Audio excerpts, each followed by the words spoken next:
days with almost no food at all. Absolutely amazing. After 40 days, and through villagers and many attempts to try to find a way out, and then being helped by villagers, they made it out and they got back to Port Moresby. Right, these guys were literally walking skeletons. One of them never recovered. The others, after I think around about 20 days or 3 weeks, were put back into service.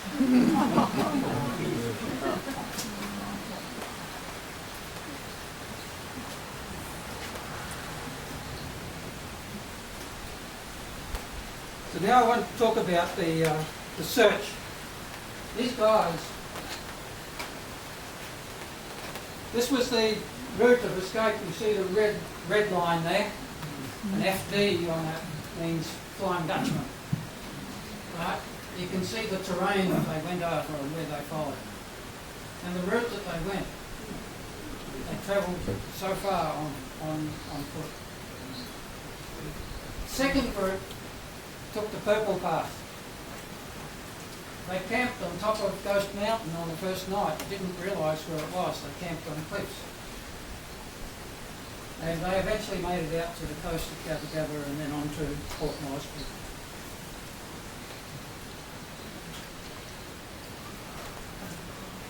Of course they were searched for. And they were searched for by the RAAF No. 1 Rescue and Communication Squadron. There were flying planes like this. This was a de Havilland Dragon. And they had an assortment of flights, and they flew and they continued flying all the time, trying to find the Flying Dutchman. They could not find the Flying Dutchman. After 34 days, when the first group got out, they restarted the flights, the aerial flights, to try and find it again. And again, they could not find it.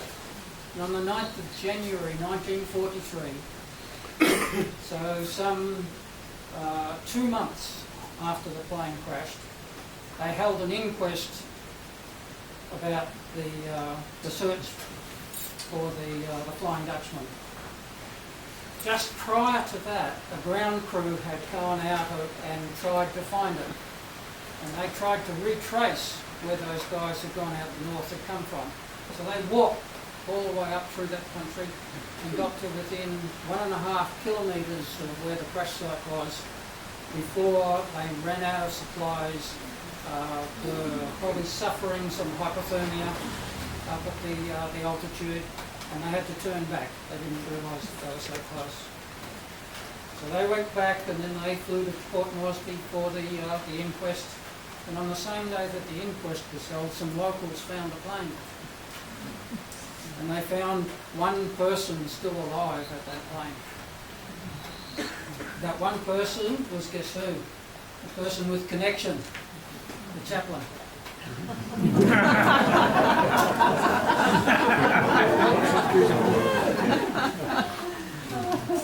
He was reportedly sitting there, and he had scraped all of the moss and the leaves away from as far as he could reach, as he was trying to get moisture and supplement from whatever he could.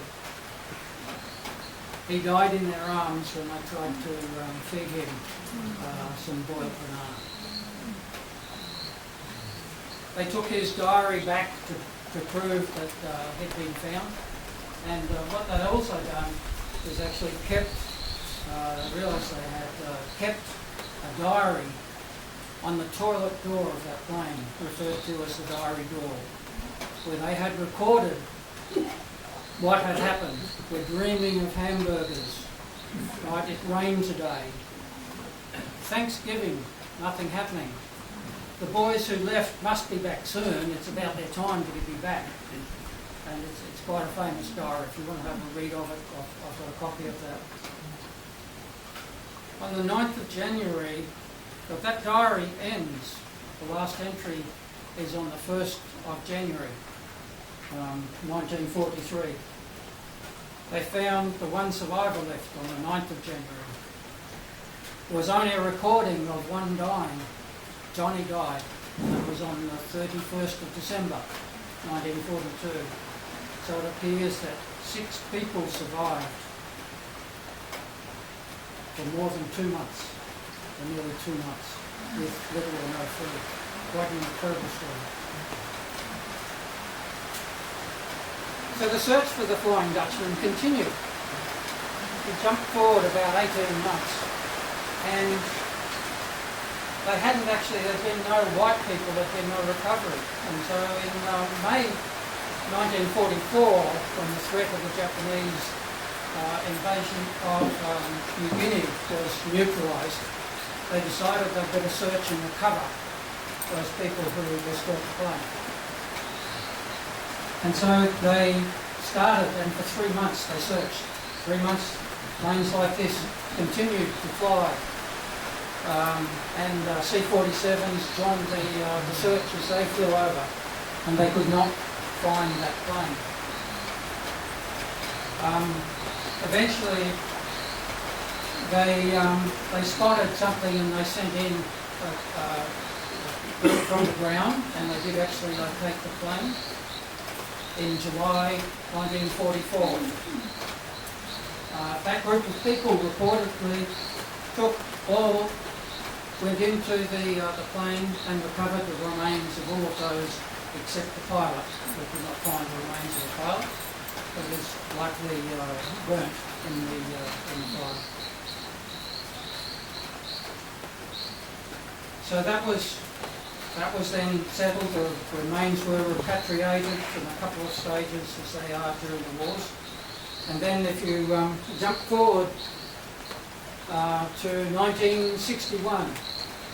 In 1961, a patrol officer, Jack Absalom, went in to search to go to a wreck site that was reported during the search for yet another plane that was lost in 1961. They didn't find that plane, but they continued searching the area, and they found the Flying Dutchman. And they found the diary door, and in that year they took the diary door out, right, which is now on display in the USAF Museum in Ottawa, in America. A replica of which is actually in the PNG Museum.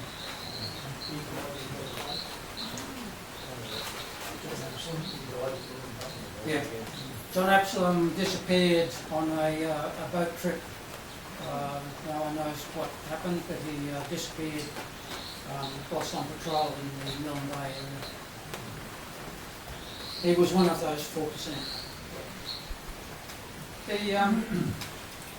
If we jump forward now, the plane really hasn't been visited for some time, and it became the mission of the then curator of the PNG Museum, Bruce Hoy, to find this plane. He happened to be in the area with the US on a B-17 recovery mission, and he sent the local boys out, and after some searching they found the plane. That was in 1986, right? So the plane was discovered again, and Bruce, who I spent some time talking to, tells me that when they went there, they found human remains. And so he doesn't believe the recovery exercise was actually done properly.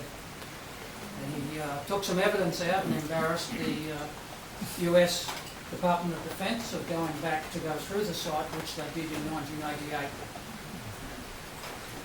We've never heard anything from that about what they actually found. And that could be because it could be quite embarrassing. So now that plane has been sitting there since 1988. They've got no record actually of the position of it, because there was no GPS taken. They didn't take a position. It was locals and helicopters. They found it. That's the way they found it. And so there's no record around of where it is. Then some idiot in 2020 thinks that it's worth finding again.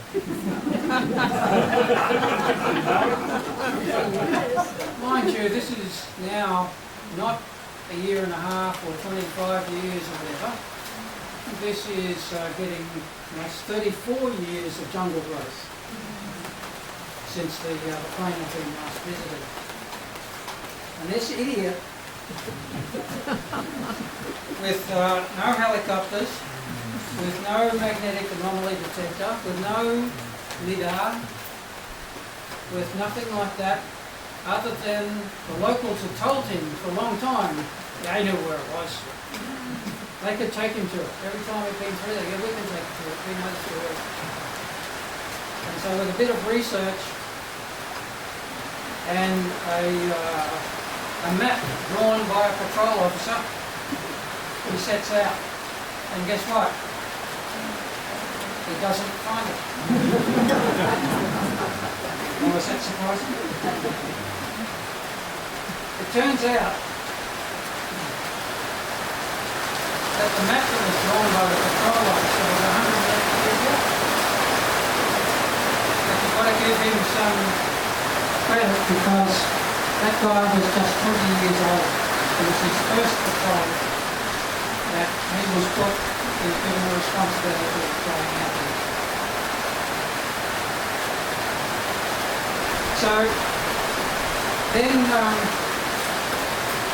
this idiot decides that this is still a very important thing to do to find his plane, because he can get philanthropists to go there and they will pay big money to go and see it, and he can use that money to help fix the medical centre and bring some improvement to the education of those in those communities. Right? What a fantastic story. It's the whole story, the whole lot.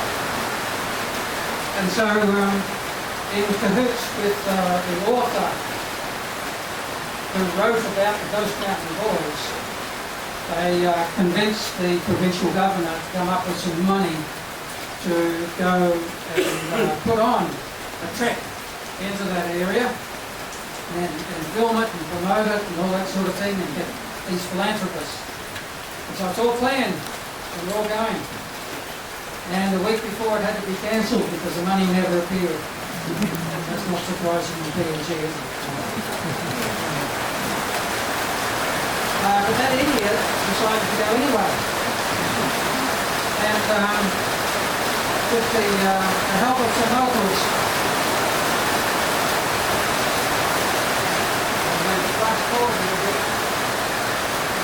This is what it looked like in 1961.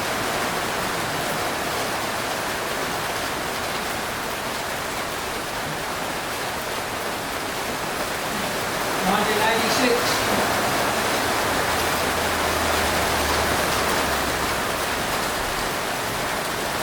And then this is 2024, flying in and then walk into the mountains to try to find it. And here's the crew. And we're up to 26 going up into the mountains, including some ladies carrying far more than the men in New Zealand.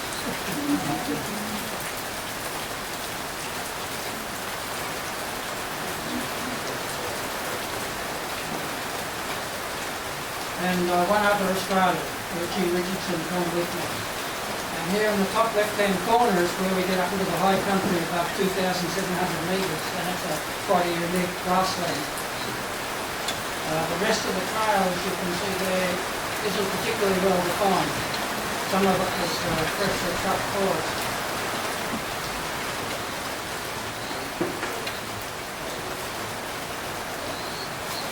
And we trekked across the grasslands and we tried to find where I had worked out with additional information from Bruce Hoy where this plane should be.